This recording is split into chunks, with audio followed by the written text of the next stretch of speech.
and I didn't come off like Dr. Venture. It meant a lot to me. Well, yeah, I think he was registering that you weren't a Dr. Venture. Who does that? Does that sound like me? No, it doesn't! Who doesn't sound like me? Dr. Venture does the high-pitched thing a little. I have a friend, actually. I have an old friend, and when he gets upset, he's like, well, that's just stupid! And I'm kind of doing that him. What you're basing it on? Yeah, when Venture kind of goes into that upper thing. It's your yelly friend. Yeah, my yelly friend. No, my voices are all based on what my voice can do, which is very limited. I'm not a talented man vocally. It's depressing. Well, none of us, we all stand in the shadow of Jackson Public. Jackson can do voices that you don't recognize. I have not recognized voices that he's done. Yeah, and I've been shocked when I've seen them in the credits. I always forget your phantom limb. Oh, really? Yeah. Thank you. Yeah, no, I totally don't see it. And the voice I do for there's a character who's a two-headed monster now called Red Mantle and Dragoon. Thank you. Right.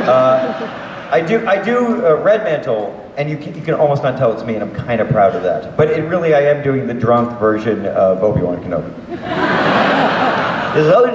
He's drunk. I don't remember owning droids. I could have been on a bender. I'm not aware of them. Maybe I have some in the closet. Let me look. Oh, that's not a droid. That's a dead whore. Actually, Steve Tazzy told me that one of his influences... Steve Tazzy does Dr. Orpheus. One of his influences for Dr. Orpheus was Derek Jacobi, the English actor, specifically his Hamlet. And if you Google... Derek Jacobi is a famous English, theater actor. Claudius, come on, somebody. And the old people... But he had a very kind of upper register... What was that? Oh, dear Lord, that is not pleasant. He had a kind of... He uses a lot of upper register, and he does what I call taffy pulling. So in his Hamlet, he's like, to be or not to be. And it's totally Orpheus. Taffy pulling. Next question. Yeah. I'm speaking for Stephen, because... Maybe because your windscreen fell on the floor, right there. Oh, it did? Yeah, it's called a pop filter. Ask me why.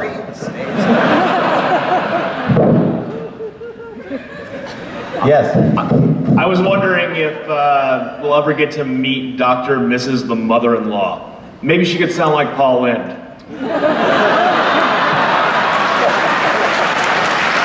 That's good. No. This is... Don't you ever clean this place? Yeah. And you know what? That's a super idea, but I don't like the yellow, you more spring. We're not wedding DJs, and we don't take requests, so immediately James just lost a job on that one. That's right. You did that. You're the pilot of James Thanks not getting another SAG check from us. So I'll have to do it. I'll Thelma and... We'll get a Lynde in Let's there. give him a prize for losing James a job. Yeah, here's a prize for James just lost a role. You can have your choice. There you go.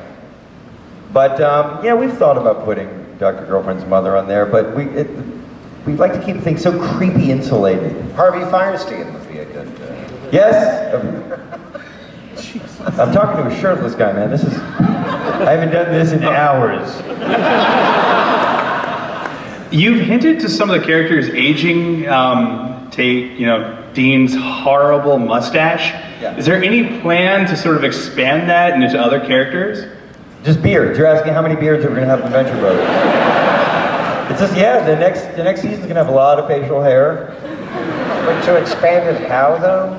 Or as people aging, well, the other characters... To comedically explore their... The other characters are older, and you don't see them age as much, but you watch them grow, which is like aging for those characters. But, it's not worth putting receding hairlines in. I mean, if you've seen the show, sometimes people's necks are this long, and then they're this long.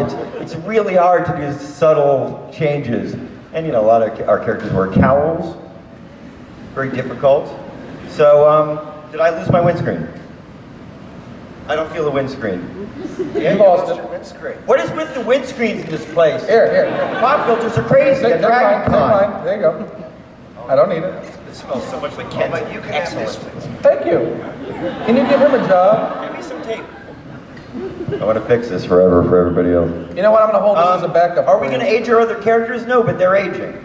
And you're going to learn more about them, and you're going to feel like they're aging, and you're going to be aging. A lot of you started watching this in high school, so you can extrapolate. It's going to be a whole episode about the floater in Dr. Venture's eye. Yeah, it's true. And From the eye's point of view, so He's it'll just- be this little... the season's blurry runner is going to be Dr. Venture worried about if his across the prostate is screen, the floater cancerous. episode. I'm gonna write that down. This is true. I don't know if you care about this. I once had a doctor, I call him Dr. Alarmist, that he said, it's not a case of if with your prostate, it's a case of when. That was my doctor. I'm like, what do you want to do, take it out now? Real talk. Yeah. I'm using it. For real talk. Yeah, you're gonna ask me to go into the other room and use it in a minute. Throw me a towel and tell me to clean up after myself. Next question. Bitter man.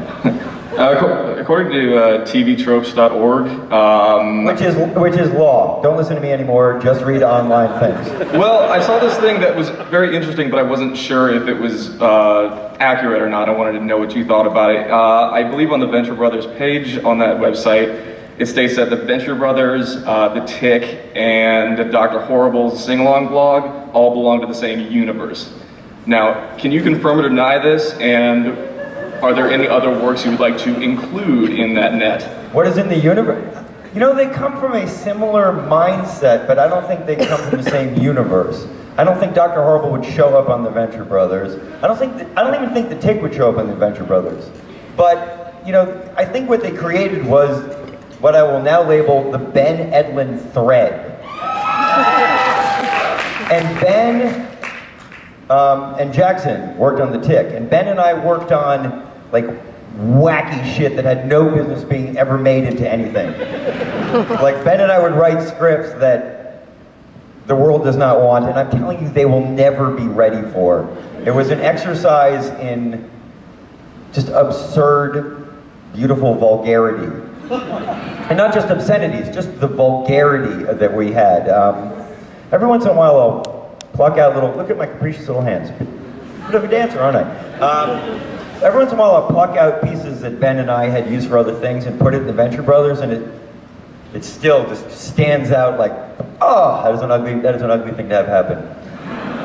So because Ben worked through that, and Ben had to do with the Dr. Horrible sing-along, and Ben, of course, is the pilot of the Tick, that could be the throughway, but I don't think they're from the same universe, but there's something that they all share. There's a gentleness, and there are things that people don't label and don't even notice, but I feel that both the Tick and the Venture Brothers have a gentleness and a beauty that is not found in a lot of cartoons. There's a precious thing about it. You can't explain it, and it's why Jackson and I only write the show, because it's something that if you do not possess, you don't even know it's there.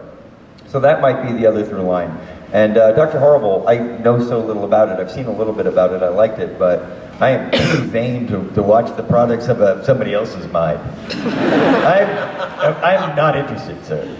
No, I just, I'm like James said earlier, I live in a little hovel and I don't have anything to do with society to like creep out. Would you like to give a prize for gentle humanity? Then I should get the prize. And I'm you rewarding should a trope. Would you donate want to this. to? Oh, by the way, that trope site, every once in a while I read it, and this is my reaction to about 80% of it. Oh, come on! You are reaching! There you are. Next question. Thank you. Sorry about that. First of all, I want to say that we all love you. Can I get a little love of these guys? We love your dad. My question's not witty or anything like that. It's very general. But what were some of the, I think we can all recall favorite scenes or lines that we all had. What were some of you guys' favorite scenes or lines that came up? And I just, this is a tangential thought. I miss Jackson so fucking bad right now. I love James.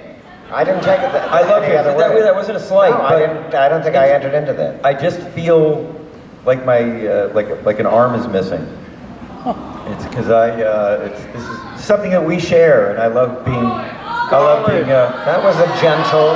my phone's out in the audience.